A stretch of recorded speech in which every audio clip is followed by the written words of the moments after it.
Il y a des tensions avec votre voisin, la République dominicaine.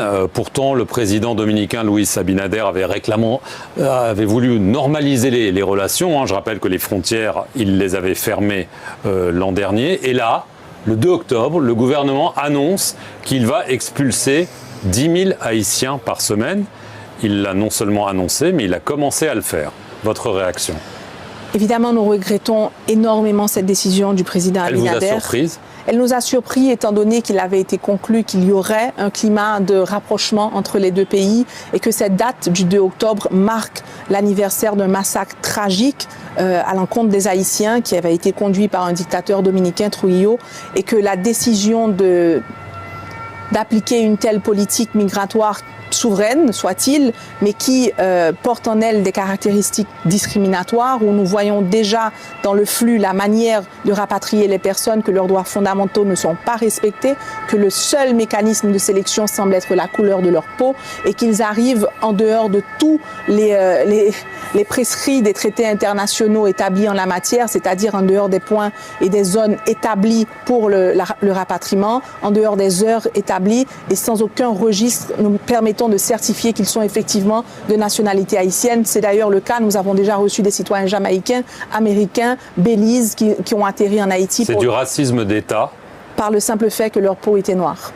Certains officiels haïtiens ont même parlé d'épuration ethnique. Vous iriez jusque-là? C'est quand même un terme très connoté. Ce que nous avons fait, c'est que nous avons sollicité les services de deux firmes internationales, d'avocats et d'universités internationales qui vont nous présenter, nous préparer un avis légal, juridique que nous allons présenter à la Cour interaméricaine des droits de l'homme, et ce sera à eux de déterminer effectivement s'il s'agit de cela.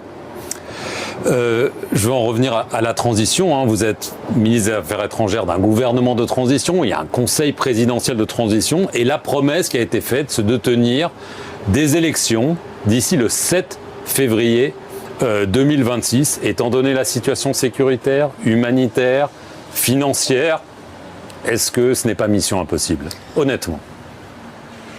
Ces missions est possible si nous n'avons pas l'accompagnement que nous sollicitons. Mais vous ne l'avez pas. Nous l'aurons si nous réussissons en décembre. Et si nous réussissons en décembre... En décembre, qu'est-ce que vous voulez dire? L'adoption de la résolution, nous permettons d'avoir la force de maintien de la paix.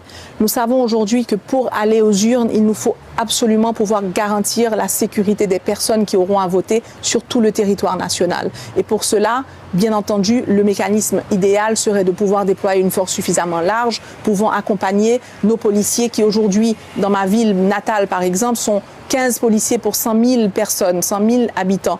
Il est impossible pour nous d'envisager un climat suffisamment sécuritaire avec 15 policiers. Il nous faut un renforcement urgent. Ce que je peux vous dire, M. Perelman, c'est que l'engagement de ce gouvernement est entier pour la réalisation des élections. Il nous faut absolument remettre Haïti sur les rails d'une démocratie fonctionnelle. Et si nous nous cachons derrière le prétexte sécuritaire, c'est un peu l'œuf et la poule, nous n'en sortirons pas. Et donc, nous prenons les engagements et je continuerai jusqu'au dernier jour le plaidoyer nécessaire, comme le Premier ministre, comme les autres ministres du gouvernement et comme le Conseil présidentiel de transition, ce plaidoyer pour qu'on ait l'accompagnement à temps et à la hauteur afin de nous permettre de tenir cet engagement que nous avons pris auprès du peuple haïtien et qui est le seul à nous accorder la légitimité nécessaire pour gouverner ce pays le temps de la transition. Mais si jamais vous vous rendez compte que le Conseil de sécurité ne passe pas cette résolution et tout ça, est-ce qu'il ne vaut pas mieux dire, écoutez, la transition durera un peu plus longtemps afin que les élections se passent bien? Il est prématuré de s'aventurer. C'est justement le danger d'une transition, c'est de penser qu'elle peut s'éterniser. Aujourd'hui, on l'a vu ailleurs. On l'a vu ailleurs et on l'a même vu un peu en Haïti avant. L'idée, c'est qu'aujourd'hui, on ait appris les leçons du passé et que notre engagement et notre détermination, elle reste absolument ciblée sur la passation pacifique du pouvoir le 7 février 2026 à des autorités démocratiquement élues. Et moi, je peux vous dire, j'ai hâte. Il y a des tensions avec votre voisin, la République dominicaine.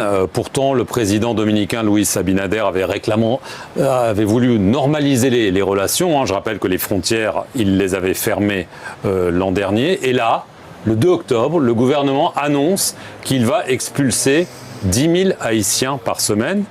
Il l'a non seulement annoncé, mais il a commencé à le faire. Votre réaction?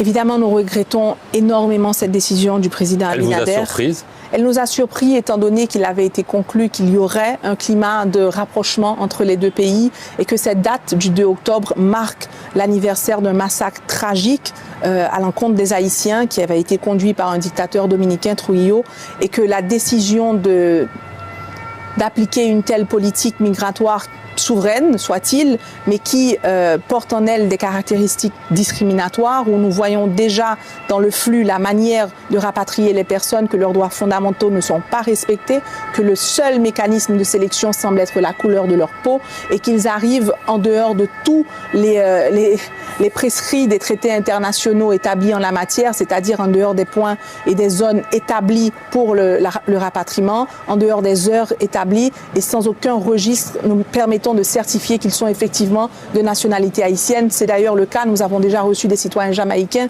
américains, Belize qui ont atterri en Haïti. C'est du racisme d'État. Par le simple fait que leur peau était noire.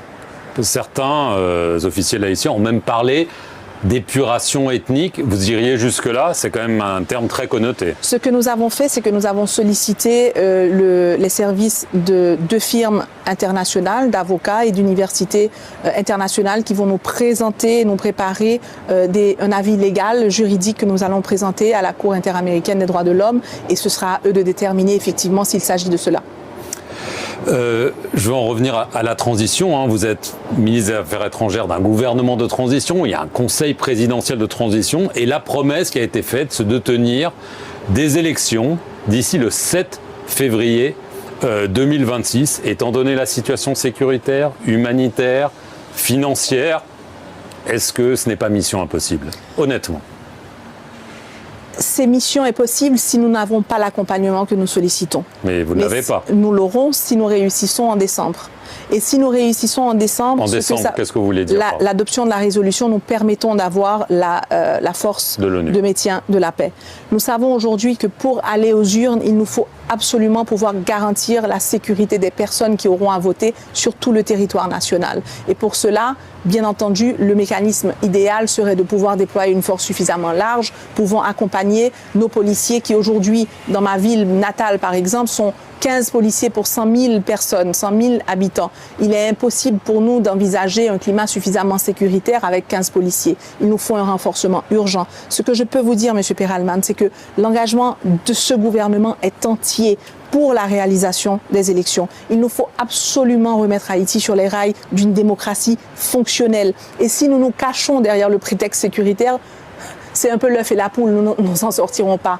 Et donc, nous prenons les engagements et je continuerai jusqu'au dernier jour le plaidoyer nécessaire, comme le Premier ministre, comme les autres ministres du gouvernement et comme le Conseil présidentiel de transition, ce plaidoyer pour qu'on ait l'accompagnement à temps et à la hauteur afin de nous permettre de tenir cet engagement que nous avons pris auprès du peuple haïtien et qui est le seul à nous accorder la légitimité nécessaire pour gouverner ce pays le temps de la transition. Mais si jamais vous vous rendez compte que le Conseil de sécurité ne passe pas cette résolution et tout ça, est-ce qu'il ne vaut pas mieux dire, écoutez, la transition durera un peu plus longtemps afin que les élections se passent bien? Il est prématuré de s'aventurer. C'est justement le danger d'une transition, c'est de penser qu'elle peut s'éterniser. Aujourd'hui, on l'a vu ailleurs. On l'a vu ailleurs et on l'a même vu un peu en Haïti avant. L'idée, c'est qu'aujourd'hui, on ait appris les leçons du passé et que notre engagement et notre détermination, elle reste absolument ciblée sur la passation pacifique du pouvoir le 7 février 2026 à des autorités démocratiquement élues. Et moi, je peux vous dire, j'ai hâte.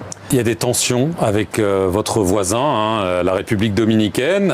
Pourtant, le président dominicain Luis Abinader avait voulu normaliser les relations. Je rappelle que les frontières, il les avait fermées l'an dernier. Et là, le 2 octobre, le gouvernement annonce qu'il va expulser 10 000 Haïtiens par semaine. Il l'a non seulement annoncé, mais il a commencé à le faire. Votre réaction?